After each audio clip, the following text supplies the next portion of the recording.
আজকে আপনাদের সাথে চিকেন বিরিয়ানির একটা রেসিপি শেয়ার করব। ঘরে থাকা মশলা দিয়ে এই চিকেন বিরিয়ানিটা আমি রান্না করে থাকি। বাজারের কেনা প্যাকেট মশলা বিরিয়ানি বা তেহারি খেতে খুব একটা ভালো লাগে না, তবে আমি ঘরের মশলায় যেরকম করে তেহারি রান্না করি এটা বাবুর্চিদের থেকেও অনেক বেশি মজাদার হয়। তো এখানে আমি 1 কেজি মুরগির মাংস নিয়েছি আর মুরগির মাংসগুলোকে ছোট ছোট করে কেটে নিয়েছি। এরপর এর মধ্যে 1 টেবিল চামচের মতো টক দই দিয়ে দিলাম আর দিয়ে দিলাম 3 টেবিল চামচের মতো আদা রসুন পেস্ট।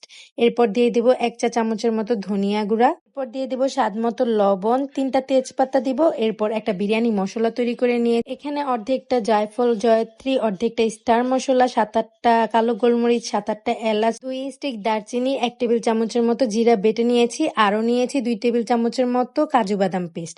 এখন মশলাগুলোকে চিকেনের মধ্যে দিয়ে দিচ্ছি। আর আমরা চিকেন বিরিয়ানি খাবো কিন্তু আলু থাকবে না, তা তো হতেই পারে না। এখানে 3টা আলু ছোট ছোট করে কেটে নিয়েছি। এখন আমি এর মধ্যে দিয়ে দিব হাফ কাপের মতো পেঁয়াজ বেরেস্তা, আর এখানে কিন্তু পেঁয়াজ বেরেস্তাটাই দেওয়ার চেষ্টা করবেন। এরপর এর মধ্যে দিয়ে দিব 1 কাপের মতো সয়াবিন তেল। আমি পেঁয়াজ বেরেস্তাটা যেই তেলের মধ্যে করেছিলাম সেই তেলটাই এখানে দিয়ে দিয়েছি। এখন দিয়ে দিচ্ছি 1 টেবিল চামচের মতো টমেটো সস আর 1 চা চামচ ঘি। এখন দিয়ে দিব হাফ চা চামচ কেওড়া জল। আর এই তো কেওড়া জল, এটার দাম হচ্ছে মাত্র 25 টাকা। একবার একটা কিনে রাখলে অনেক দিন পর্যন্ত চালানো যায়। এরপর আমি এখানে 8-10টার মতো কাঁচামরিচ দিয়ে সবকিছু একসাথে হাত দিয়ে খুব ভালোভাবে মেখে নেব।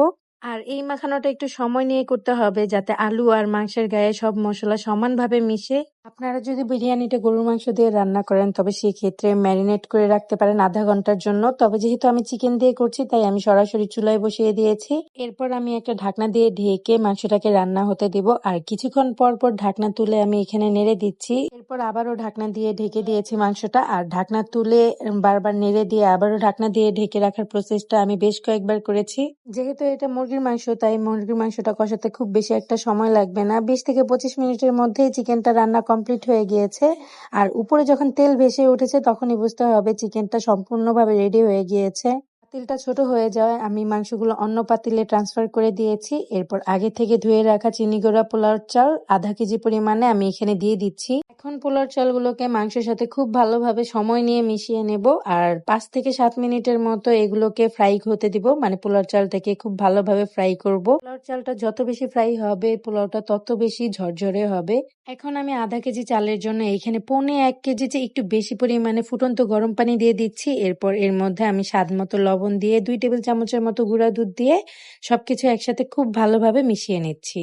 পর্যায়ে এখানে আমি আরো 4-5টা কাঁচামরিচও দিয়ে দিয়েছিলাম। পানিটা যখন টেনে আসবে তখন একবার এভাবে নেড়ে দেব, মানে নিচের চালগুলো উপরে তুলে দেব আর উপরের চালগুলো নিচে তুলে দেব। এরপর নিচে একটা ভারী তাওয়া বিছিয়ে আমি এটাকে দমে রেখে দেব 20 মিনিটের জন্য। এরপর 20 মিনিট পর ঢাকনা তুলে আবারও নিচের পোলার চালগুলো উপরে তুলে দেব আর উপরের চালগুলো নিচে দিয়ে দেব। এরপর হাফ টি স্পুনের মতো কেওড়া জল আর 1 টেবিল চামচের মতো ঘি দিয়ে আরো 10 মিনিটের জন্য দমে দিব। এই তো ফাইনালি আমার চিকেন বিরিয়ানি রেডি হয়ে গিয়েছে। আসছে রোজার মধ্যে আপনারা এরকম একটা চিকেন বিরিয়ানি ইফতারিতে ট্রাই করতে পারেন। টমেটো শসা দিয়ে মাখা সালাদের সাথে এরকম একটা চিকেন বিরিয়ানি গরম গরম খেতে যে কি মজা হয়। আজকে চিকেন বিরিয়ানির এই রেসিপিটি আপনাদের কাছে কেমন লাগলো জানাবেন। Thanks for watching. আল্লাহ হাফেজ।